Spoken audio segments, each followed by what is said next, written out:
But before we start, it would be so much appreciated if you would subscribe to my channel, like the video if you enjoy it, and maybe leave a comment down below. These simple clicks would mean a lot to the future of this channel and really reward the effort that I put in every day. And now, without further ado, let's go. Here is my story. I want to share my story of how my entire life came crashing down. A life filled with lies. Just a year ago, I considered myself the happiest man on earth, rejoicing in life and believing I had the most wonderful family, my beloved wife, Alice, and our beautiful daughter, Angel. It was my little girl who didn't allow me to completely break down. Now, when it all happened, Alice and I got married 8 years ago when she had just turned 18. And I was about 22. Our daughter, whom we named Angel, was born a year later. The girl really did look like an angel, big blue eyes, blonde hair, and a radiant smile. Even her calm, obedient personality added to the image. My wife and I lived wonderfully, rarely arguing. I earned good money and built quite a career over the years, becoming head of the commercial department.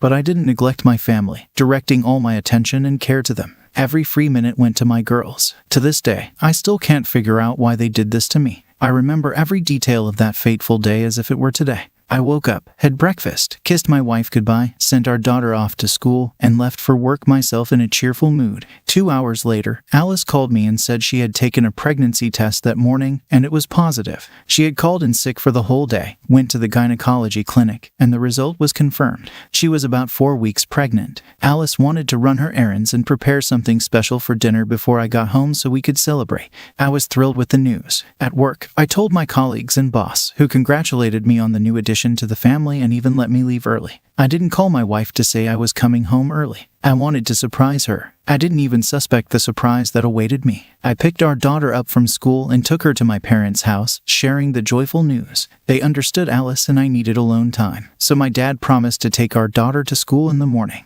For the surprise, I bought a cake, a beautiful bouquet, and a gold necklace as a gift, and hurried home. I opened the door quietly. My wife didn't notice my presence. She was sitting in front of the computer, video chatting loudly with her friend.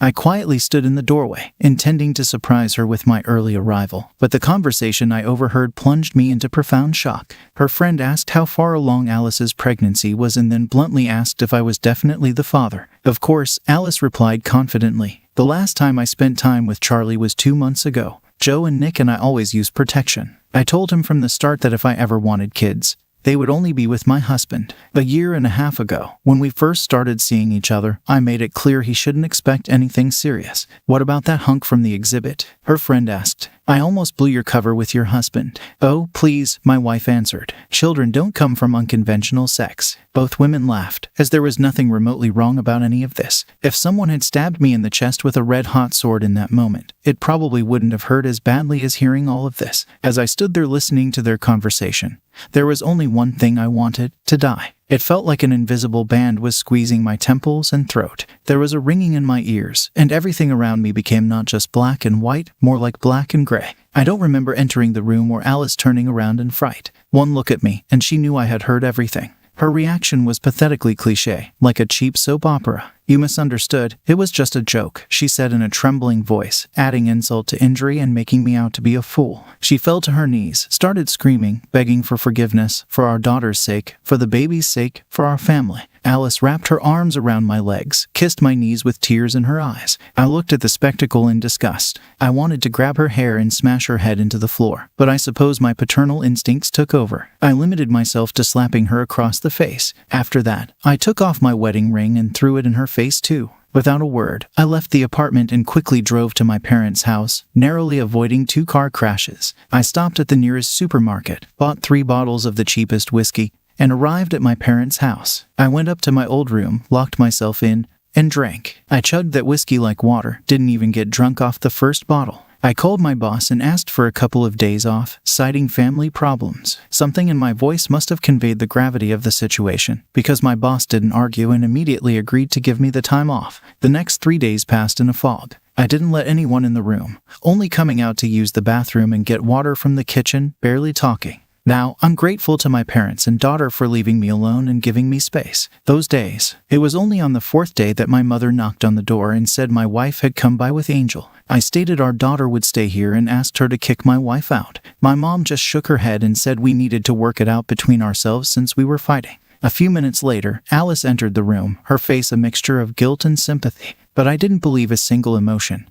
This woman was a viper in my eyes. Now, she asked, "How are you feeling? Can we talk? How did you even have the audacity to come here?" I said, "Do you hate me?" "I understand how you feel right now," she said. "I know how much this hurts, but please, at least try to listen to me. Answer one question first," I interrupted. "Was I ever a bad wife, a bad mother, a bad homemaker?" I started ignoring her words completely. "I'm filing for divorce and getting custody of our daughter. I'll come by after work tomorrow to get our stuff." The faint emotions disappeared from her face, replaced by more genuine contempt and anger. "Don't count on it," she replied. "You won't even try to listen to and understand me." "Understand what?" I asked. "If you said you'd met another man and fallen in love, I would understand. What is there to understand about your situation? How can you be such a heartless, cynical monster to cheat for no reason, just for your own pleasure? I don't want to talk to you, see you, or hear you ever again. Let's just get a civil divorce without drama. The court will decide custody of our daughter, but I'll insist on taking her." In that moment, Alice resembled a cunning,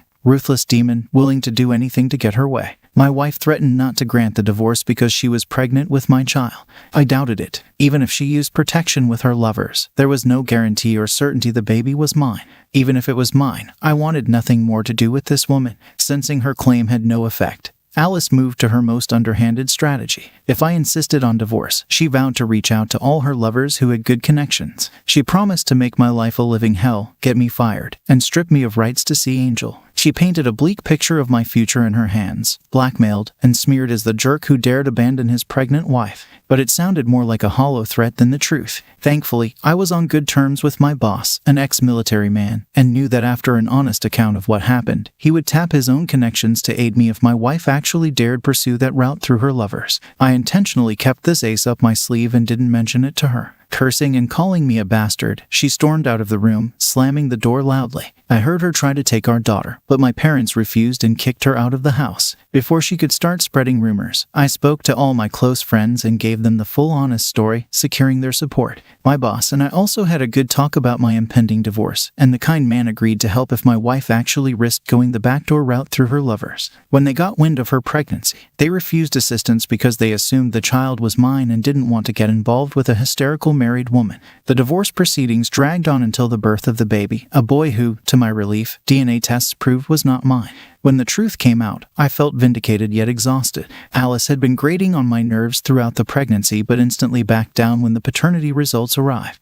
Now she had no power over me, and I felt free. When the divorce became official, I don't know what became of her after that. According to the same friend who knew about all her lovers, none of the men wanted to take paternity tests or deal with the mistress and child. Beyond that, I know nothing of her. As for me, I continued living with my daughter at my parents' house. I hired a good lawyer who helped split assets fairly in the divorce and ensured Angel stayed with me. Being a child, she missed her mother at first, so I allowed Alice to visit on weekends with my parents present. I avoided seeing that woman myself. I hope that when my little girl grows up, she doesn't turn out like her mother and finds happiness in marriage with the man she loves. That's the story. If you liked it, please support us with a like as well as subscribe to our channel. Write in the comments what you think about the story.